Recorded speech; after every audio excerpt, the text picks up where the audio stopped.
আসসালামু আলাইকুম। Typography. Typography কি? আজকে আলোচনা করব টাইপোগ্রাফি কি এ সম্পর্কে। তো গ্রাফিক ডিজাইনের ভিজুয়াল এলিমেন্ট এর লাইন, শেপ, কালার এগুলো নিয়ে আমি পূর্বে আলোচনা করেছি। আজকে আলোচনা করব টাইপোগ্রাফি নিয়ে। টাইপোগ্রাফি গ্রাফিক ডিজাইনের একটি বেসিক এলিমেন্ট। কিন্তু অনেকের কাছে টাইপোগ্রাফি ব্যাপারটা ক্লিয়ার না, বা অনেকে টাইপোগ্রাফিকে সিম্পলি টাইপ বা টেক্সট ভেবে ভাবে টেক্সটই তো টাইপোগ্রাফি, যেটা টাইপ করি সেটাই টাইপোগ্রাফি। কিন্তু ব্যাপারটা আসলে তা নয়। টাইপোগ্রাফি কি এ বিষয়ে আমরা আলোচনা করব। তো পূর্বে যে আলোচনাগুলো করেছি সেগুলো আমার ডিসক্রিপশন বক্সে লিংক আছে এবং উপরে আই বাটন থেকে দেখে নিতে পারেন। তাতে কি হবে, আজকের ভিডিওটা এবং পরবর্তী ভিডিওগুলো আপনাকে বুঝতে সুবিধা হবে। তো চলুন ভিডিওটি শুরু করা যাক।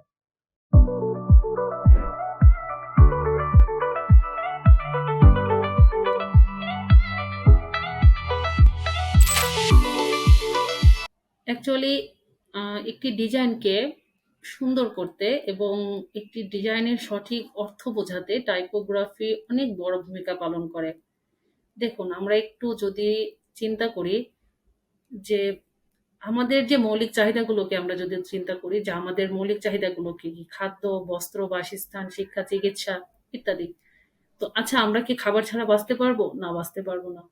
আমাদের যদি রোগ হয়, চিকিৎসা না করেও কিন্তু আমরা থাকতে পারবো না। উইদাউট পোশাক আমরা কি থাকতে পারবো? না, থাকতে পারবো না। তাহলে একটি মানুষের মৌলিক চাহিদা কিন্তু একে অন্যের সাথে একেবারে সম্পূরক। একটিকে বাদ দিয়ে কিন্তু অন্যটি নিতে গেলে আপনি চলতে পারবেন না।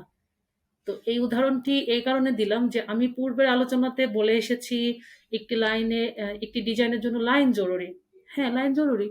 একটি ডিজাইনের জন্য কালার কতটা মিনিং বহন করে। একটি কালার কত কিছু বোঝাতে পারে, কালারের প্রাণ আছে, আমি এটা বলেছি। এর আগে বলেছি শেপ। উইদাউট শেপ ডিজাইন কি হবে? না, ডিজাইন হবে না। শুধু টাইপ করে, শুধু টাইপোগ্রাফি দিলাম আর হচ্ছে কালার দিলাম বাট কোনো শেপ দিলাম না, সেটাও কিন্তু ডিজাইনের আওতায় পড়বে না। তো এখানে আমাদের টপিকটাই তো আলোচনা করছি যে গ্রাফিক ডিজাইনের ভিজুয়াল এলিমেন্ট। তো ভিজুয়াল এলিমেন্টের মধ্যে line, shape, colour, typography, space এগুলোর কোনো একটিকেই বাদ দিয়ে ডিজাইন সম্পন্ন হবে না। তো আমি বলতে চাচ্ছি যে প্রত্যেকটার গুরুত্ব সমান, এবং আমার কাছে মনে হয় একটি কোনো কিছুকেই বাদ দিয়ে কোনো ডিজাইন ফুলফিল সম্ভব না। তো এই উদাহরণটা দিলাম এই কারণে যে আমি যখন একটি ডিজাইন করলাম, ডিজাইন করার পরে আমি লাইনের ব্যবহার করলাম, দেন আমি শেপের ব্যবহার করলাম, দেন আমার লাইনটা আমি কিসের জন্য করছি, কার জন্য করছি, তার উপর ভিত্তি করে আমি লাইনটাকে কালার দিলাম। বাট আমার সব কমপ্লিট। কিন্তু আমি যদি এখন ওই ডিজাইনটার ভিতরে টেক্সটগুলো, লেখাগুলো, টাইপোগ্রাফিগুলো যেটাই বলি কিন্তু ওই জিনিসগুলো আমি নাই দিলাম, তাহলে আমি আমার ভিউয়ার্সের কাছে, আমার কাস্টমারের কাছে, আমার ক্লায়েন্টের কাছে আমি কিভাবে বোঝাবো যে এটা কি জিনিস? আমি কেন করছি? আমি ডিজাইনটা যদি নাই টাইপোগ্রাফি ব্যবহার করি, তাহলে আমি এখানে তো আমি আমার ভিউয়ার্সের কাছে পুরা বিষয়টাই ঝাপসা থেকে গেল। পুরা বিষয়টাই কিন্তু অজানা থেকে গেল। এজন্য টাইপোগ্রাফির ভূমিকাও কিন্তু অত্যন্ত গুরুত্বপূর্ণ। শুধু টেক্সট লিখলেই টাইপোগ্রাফি হয় না।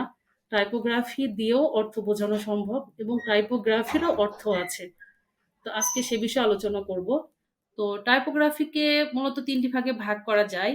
সেটা হচ্ছে টাইপোগ্রাফি, ক্যালিগ্রাফি, লেটারিং। তো টাইপোগ্রাফি কি? To define the term typography, we need to consider two main aspects. Typography শব্দটিকে সংজ্ঞায়িত করতে হলে দুটি প্রধান দিক বিবেচনা করতে হবে। Number 1, typography is a technique, একটি কৌশল হিসাবে টাইপোগ্রাফি।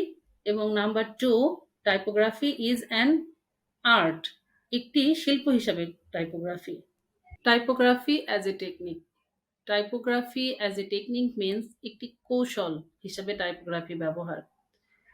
তো একটি কৌশল হিসাবে টাইপোগ্রাফি ব্যবহার বলতে বোঝাচ্ছে যে পূর্ব নির্ধারিত অক্ষর ব্যবহার করা, যাকে হচ্ছে বলা হয় চলমান টাইপ। তো এটা মূলত টাইপোগ্রাফির আওতায় ওইভাবে পড়ে না। এটা টেকনিক হিসাবে মানে পড়ে।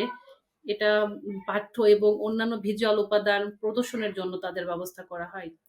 এই প্রি ফেব্রিকেটেড বা পূর্ব নির্ধারিত অক্ষরগুলো অক্ষরের সেট থেকে আসে, যাকে আমরা ফন্ট বলি। তো এই টাইপোগ্রাফি অ্যাজ এ টেকনিক, এটা আসলে ফন্টকেই ওইভাবে বোঝানো হচ্ছে। তো আমরা মূলত জানবো টাইপোগ্রাফি অ্যাজ অ্যান আর্ট। তো টাইপোগ্রাফি অ্যাজ অ্যান আর্ট, একটি শিল্প হিসাবে টাইপোগ্রাফির ব্যবহার।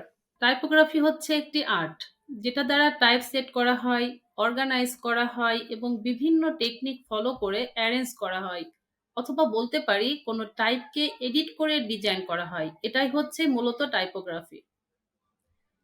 আমরা তো রাস্তাঘাটে সাইনবোর্ড দেখি, ব্যানার দেখি, বিলবোর্ড দেখি, অ্যাডভার্টাইজমেন্ট দেখি আমাদের চারিপাশে সকল জায়গায়। যেটা টিভিতে হোক, মানে অনলাইনে হোক, অফলাইনে হোক, ইন্টারনেটে তো আমরা যত কিছু দেখি, স্ক্রল করি, সব জায়গাতে কিন্তু আমরা টাইপোগ্রাফির ব্যবহার দেখতে পারি। টাইপোগ্রাফির আলাদা একটা ভয়েস রয়েছে, যে ভয়েস দ্বারা সে একটা ভাষা প্রকাশ করে। যেমন বলেছিলাম কালার দিয়ে একটি অর্থ বোঝানো যায়, সেমন টাইপোগ্রাফি দিয়েও কিন্তু ভাষা প্রকাশ করা যায়। অর্থাৎ তার একটা মেসেজ বহন করে। আপনি যদি এমএস ওয়ার্ডের উপর একটা লাইন লিখেন, তো সেটা কিন্তু টাইপোগ্রাফি হলো না, তাকে টেক্সট বলা হয়। তা যদি প্রিন্ট আউট করেন, তারপরও কিন্তু সেটা টেক্সটই বলে বিবেচনা করা হবে, যতক্ষণ পর্যন্ত আপনি ওই টেক্সটকে মডিফাই না করবেন, যাতে ওই টেক্সটকে দেখতে অ্যাট্রাকটিভ বা ক্লিয়ার লাগে, অথবা দেখতে ম্যানুয়ালি অ্যাপিয়ালিং বা আবেদনময় মনে হয়, ততক্ষণ পর্যন্ত কিন্তু ওই টেক্সটটি টেক্সটই থেকে যাবে। এই যে আমি বলছি যে টেক্সট দিয়েও অনুভূতি বা অর্থ বোঝানো যায়, সেটা কিভাবে যায়, এবং আসলে কোন ডিজাইনের ক্ষেত্রে কোন ফন্ট ইউজ করবেন বা কিভাবে টাইপোগ্রাফি করবেন, সেটা আমি পরবর্তীতে টাইপোগ্রাফি নিয়ে আমার আরো কিছু ভিডিও তৈরি করব ইনশাল্লাহ। তো তার মধ্যে মাস্টার টিপস অফ টাইপোগ্রাফি, এই টিউটোরিয়ালটিতে আমি আপনাদের জানানোর চেষ্টা করব যে কোথায় কোন ফন্ট ব্যবহার করবেন বা কোথায় কোন টাইপোগ্রাফি দিবেন। তো সেটি দেখার আমন্ত্রণ রইলো। আজকের টপিক ছিল টাইপোগ্রাফি কি।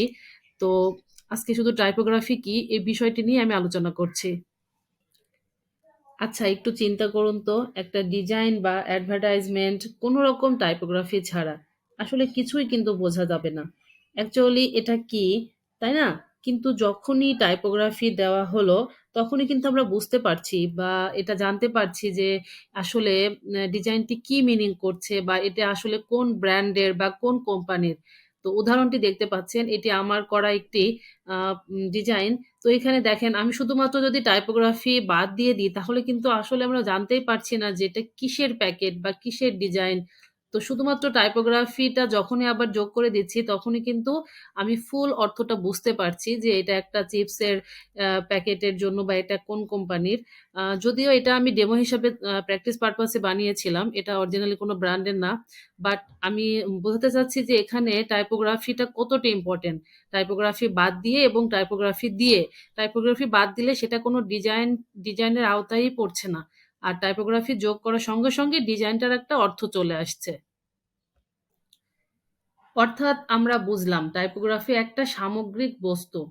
আপনি একটা টেক্সট লিখবেন, তার স্টাইলটা কেমন হবে, তার ফন্টটা কেমন হবে, দেখতে কেমন লাগবে, টেক্সটের মাধ্যমে আপনি আপনার ভিউয়ার্সকে মেসেজ পাঠাতে পারলেন কিনা, এই সামগ্রিক ব্যাপারটাই হলো টাইপোগ্রাফি।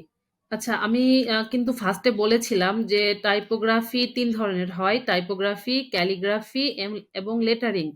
তো ক্যালিগ্রাফি আর লেটারিং সম্পর্কে আমি হালকা একটু বলব। সেটা হচ্ছে ক্যালিগ্রাফি কি? ক্যালিগ্রাফি হচ্ছে প্রাচীন যুগের মানুষ যে কালি দিয়ে আর্টিস্টিক ওয়েতে লেখালেখি করত, সেটাই হচ্ছে ক্যালিগ্রাফি।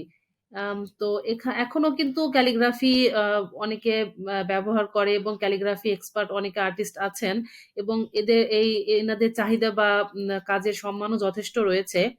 তো ক্যালিগ্রাফি ওয়েটা একটু মানে বদলাই গিয়েছে। যেটা হচ্ছে প্রাচীন যুগে যেভাবে সরাসরি কালি ব্যবহার করত, বাট এখন ওইভাবে সরাসরি কালি ব্যবহার করা হয় না। বাট আমি ক্যালিগ্রাফি নিয়ে আর বিস্তারিত যাব না। আর আরেকটা বিষয় হচ্ছে লেটারিং। যেগুলো হচ্ছে হেডস্টোন। হেডস্টোন কি? প্রস্তরখণ্ড। আমরা কবরের শীর্ষদেশে যেসব প্রস্তরখণ্ড লেখা হয়, অর্থাৎ ইন্ডিভিজুয়ালি লেটার ডিজাইনটাই হলো লেটারিং। তো গ্রাফিক ডিজাইনার হিসাবে নরমালি লেটারিং বা ক্যালিগ্রাফি দিয়ে এত না জানলেও সমস্যা নাই। আর আপনি যদি টাইপোগ্রাফি বা টাইপফেস মাস্টার হতে চান, তাহলে আপনাকে ক্যালিগ্রাফি বা লেটারিং বা এসব বিষয়ে আরো বেশি এক্সপার্ট হতে হবে। গ্রাফিক ডিজাইনারদের জন্য আপনাকে জানতে হবে টাইপোগ্রাফিতে কিভাবে আপনি ভালো করতে পারবেন এবং আপনি আপনার ডিজাইনটাতে টাইপোগ্রাফি দিয়ে কিভাবে একটি স্টোরি বা অর্থ বোঝাতে পারবেন। আশা করি বুঝতে পেরেছেন। আজকের আলোচনা এ পর্যন্তই। আগামী পর্বে টাইপোগ্রাফিতে ফন্ট, টাইপফেস এটার মধ্যে যে কনফিউশন সেটা দূর করার চেষ্টা করব। দেন টাইপোগ্রাফিতে যে স্যারিফ, সান্স সেরিফ ফন্ট আছে এগুলো নিয়ে আলোচনা করব। তারপরে টিউটোরিয়াল কিছু টিপস দিব আপনাদের যে কোথায় কোন ফন্ট ব্যবহার করব। আমরা ফন্ট চিনলাম, সবকিছু বুঝলাম, টাইপোগ্রাফি কি সেটা জানলাম, বাট কোথায় কোন ফন্ট ব্যবহার করব সেটাই যদি না জানি তাহলে তো হবে না। তো আমি আজকের ভিডিওটিতে সবকিছু অ্যাড করতে চেয়েছিলাম, বাট গত পর্বে আমি যখন কালার নিয়ে আলোচনা করি তখন একটি ভিডিও অনেক বেশি বড় হয়ে গেছে বিস্তারিত আলোচনা করতে গিয়ে। তো এই জন্য ভেবেছি যে আমি আজকে টাইপোগ্রাফি নিয়ে খন্ড খন্ড আকারে প্রত্যেকটি বিষয় আলাদা করে তুলে ধরার চেষ্টা করব যাতে আপনারা ব্যাপারটা বুঝতে আরো সুবিধা হয়। তো আজকে এ পর্যন্তই। তো এ পর্যন্ত যারা ভিডিওটি দেখেছেন আশা করি একটি লাইক এবং একটি কমেন্ট করে দিবেন এবং যারা সাবস্ক্রাইব করেন নাই তারা সাবস্ক্রাইব করে দিবেন। তো ওকে, আল্লাহ হাফেজ, আসসালামু আলাইকুম।